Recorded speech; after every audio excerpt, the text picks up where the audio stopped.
মেলাতে ঘুরবে, খেলাতে ঘুরবে, তোমার জন্য কমিটিকে শাস্তি নিতে হবে, কমিটিকে দায়ী হতে হবে, মসজিদ কমিটি দায়ী হবে, জলসা কমিটি দায়ী হবে, আজকের এই স্টেজের বক্তা দায়ী হবে। আপনাকে বলছি আল্লাহর ওয়াস্তে যিনারা ভলেন্টিয়ার আছেন সকল দোকানগুলোকে ছাড়িয়ে বেরিয়ে হটান। জি হ্যাঁ, দেখেছি আজও এমন মানুষ আছে, বিলাসপুরের মাটিতে গিয়েছিলাম, বেশি লোক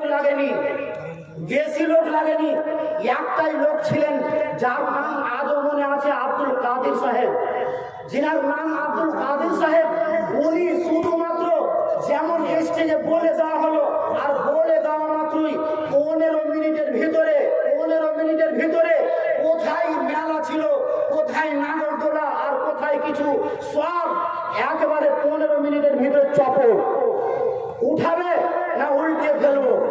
দ্বিতীয় বলি আর মুখে কিছু নেই, উঠাবে না উল্টিয়ে ফেলবো, তোমার নাগরদোলা নামাবে না ভাঙচুর শুরু করবো, দুটার ভিতরে একটা তুমি করো। তোমার হাতে মাত্র 15টা মিনিট সময় দিলাম, কেন আজ হবে না? আজকে এই জলসার ভলেন্টিয়ার কতগুলো আছে? মোটামুটি 50-এর ওপরে। আমি বলছি আপনাকে কারো সাথে মার ধর লড়াই ঝগড়া না করে আপনি যান, গিয়ে শান্ত মেজাজে শান্তভাবে গিয়ে বলেন, ভাই দাদা আমার, এটি হলো কোরআন হাদিসের একটা মজলিস, কোরআন হাদিসের মাহফিল। এই মেলাটার কারণে জলসা লাগানো হয়নি, এটা মসজিদের জন্য লাগানো হয়েছে, এবং দেশ দেশান্তর থেকে আলেম ওলামাকে যে ডেকে আনা হয়েছে কিছু কোরআন এবং হাদিসের আলোচনা শোনার জন্য। আজকে আমরা সবাই এক হয়ে গেলাম, আমাদের যুবকের দল, আমাদের যুবতীর দল, এরা বাপের কালে কোনোদিন মনোহারীর সামান কিনেনি। আজকে আমরা মুসলিমরা যারা আজকে জালসার দিনে বাড়ি থেকে বেরিয়ে এসেছি, পকেটে 100 টাকা 200 টাকা 300 টাকা নিয়ে এসেছি, নিজের ছেলের খেলনা আর জেলাপি আর বেগনি আর পেঁয়াজি এইগুলো কিনা নিয়ে ব্যস্ত আছি। মনে হচ্ছে বাপের কালে এরা জীবনে কোনোদিন বেগনি পেঁয়াজি খায়নি, বাপের কালে এরা কোনোদিন জিলাপি সিঙ্গারা খায়নি, বাপের কালে এরা কোনোদিন মনোহারীর সামান কিনেনি। আল্লাহর হস্তে আল্লাহর গজব আসবে ভাইজান, আপনাকে হাত জোর করে বলছি, আল্লাহর গজব আসতে গেলে পরে কেউ বাদ থাকবে না, সবাই এর মাঝখানে ঘেরা পড়ে যাবে।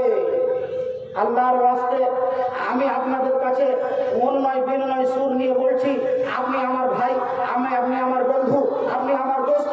আপনাকে বলছি, আপনি রাস্তাতে এমন বেহায়া বেশরমের মতো না ঘুরে ভালো মানুষের ছেলে যখন আপনি ভালো মানুষ এমন ভালো পরিচয় দিয়ে একবার জলসা মাহফিলে আসেন, আর এসে জলসা মাহফিলে বসেন, মেলাটাকে একবার খালি করেন, আর এমন দোকানপাট সবকে উঠানোর আদেশ দেন।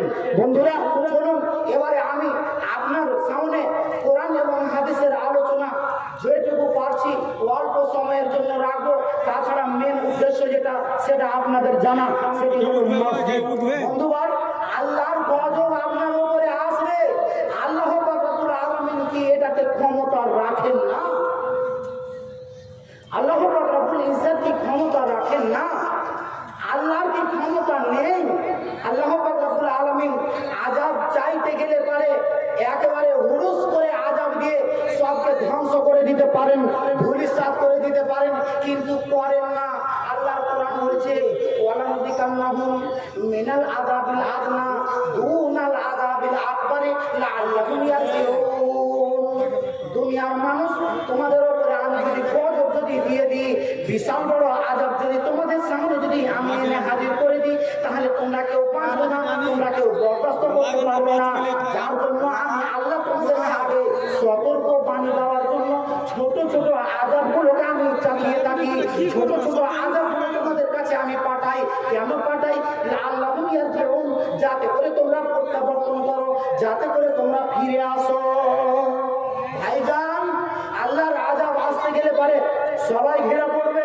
আল্লাহ পাক রব্বুল আলামিন কত বড় ক্ষমতার অধিবেশী, আজকে দাদাগিরি দেখিয়ে, আজকে দাপট দেখিয়ে আপনার মতন লোক, আমার মতন লোক দুনিয়াতে চলি। ভাইজান, এমন দাপট আল্লাহর কাছে একেবারে ফিকা পড়ে যাবে, কোনো একটাও দাপট চলবে না। আল্লাহর ক্ষমতা কত জানো? আল্লাহ পাক রব্বুল আলামিন বলছেন সূরা রাদ দ্বিতীয় এবং তৃতীয় আয়াতখানাকে আপনি একবার মন্থন করেন, বাংলাতে কোরআন, ইংরেজিতে কোরআন, হিন্দিতে কোরআন, সব রকম ব্যবস্থাপনা আজকে আপনি দেখেন যা আল্লাহ পাক রব্বুল আলামিনের তাকতের কথা। আল্লাহ পাক রব্বুল আলামিন বলছেন, এ চামনগরের মানুষ, এ পৃথ্বীনগরের মানুষ, এ পাকুড় এলাকা অঞ্চলের মানুষেরা, তোমরা কি এই ভাবছো যে আল্লাহ কাছে এমন ক্ষমতা নেই, আল্লাহর কাছে এমনটা পাওয়ার নেই? আল্লাহ পাক রব্বুল আলামিন এমন সুপার পাওয়ার, সেই পাওয়ারের কথা ঘোষণা দিয়ে বলছেন, এই দুনিয়ার মানুষেরা, তোদের মতন লোককে বলছি, তোরা যদি সামান্য যদি একখানা যদি 30 ফিটের ছাদ যদি খাড়ো করবি, 20 ফিটের যদি একখানা ছাদ খাড়ো করবি, যদি একটা 5 ফুটের কোনো জিনিসকে যদি উঠিয়ে যদি রাখতে হয়, তাহলে তোমাদের কি লাগে? তো তোমাদেরকে খাম্বা লাগে, কুটি লাগে। আজ এই জালসার বিশাল সামিয়ানা যে টানা হয়েছে, এতে অনেকগুলো কুটি ব্যবহার করা হয়েছে। আল্লাহ পাক রব্বুল আলামিন বলছেন, আমার পাওয়ার কত? আল্লাহ পাক রব্বুল ইজ্জত বলছেন, আল্লাহুল্লাযী رفع السماوات بغير عمد ترونها ثم استوى على العرش وسخر الشمس والقمر।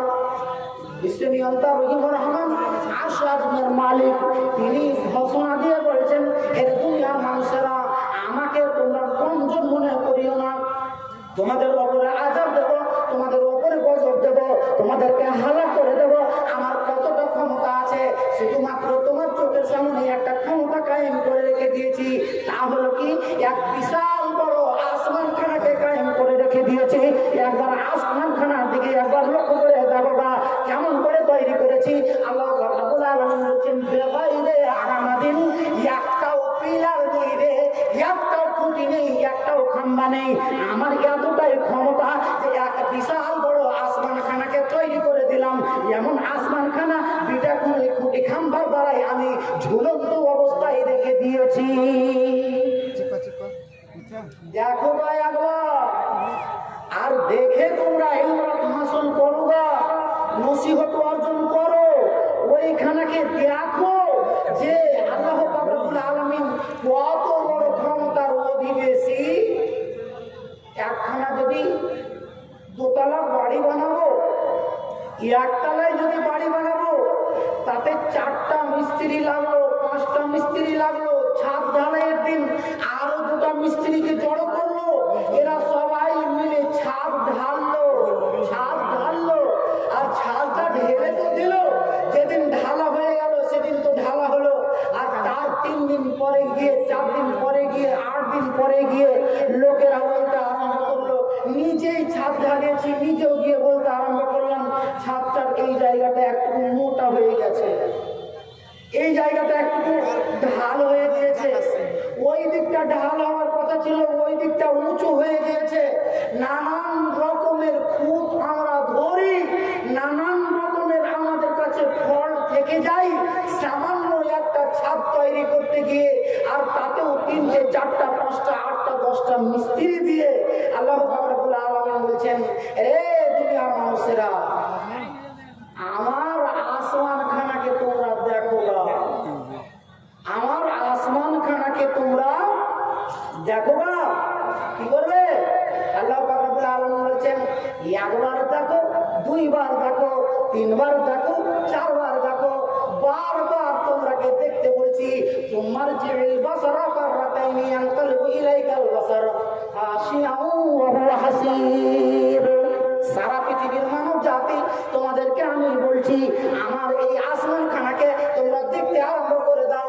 দুনিয়ার যত বড় সায়েন্টিস্টের বেটা সায়েন্টিস্ট আছো, যত বড় তোমরা বৈজ্ঞানিকের বেটা বৈজ্ঞানিক আছো, যত বড় বড় ইঞ্জিনিয়ারের বেটা ইঞ্জিনিয়ার আছো, তোমাদের সারা পৃথিবীর মানব জাতিকে আমি চ্যালেঞ্জ করে দিয়ে বলছি, তোমরা আমার এই আসমান খানা তৈরি করা হয়েছে, এর ভিতরে তোমরা 1 ইঞ্চি পরিমাণ পরিমাণেও তোমরা কেউ একটা ছিদ্র পর্যন্ত দেখিয়ে দাও, একটা ফুটা পর্যন্ত দেখিয়ে দাও, কোনো একটা আসমানে আমার ফুটটুকু ধরে দেখিয়ে দাও, পারবে না, তোমরা পারবে না। তোমাদের নজরটা যদি তুমি আল্লাহর আসমানের ছিদ্রকে দেখতে গিয়ে, আল্লাহর আসমানের খুঁত ধরতে গিয়ে যদি তুমি বারবার বারবার করে নজর দৌড়াও, তাহলে শেষের বেলায় তোমার এই নজরখানা লজ্জিত হয়ে তোমার দিকেই ফিরে আসবে। তা তথাপিও তোমরা আল্লাহর আসমানে এক কিঞ্চিত পরিমাণেও তো তোমরা খুঁত বের করে দিতে পারবে না।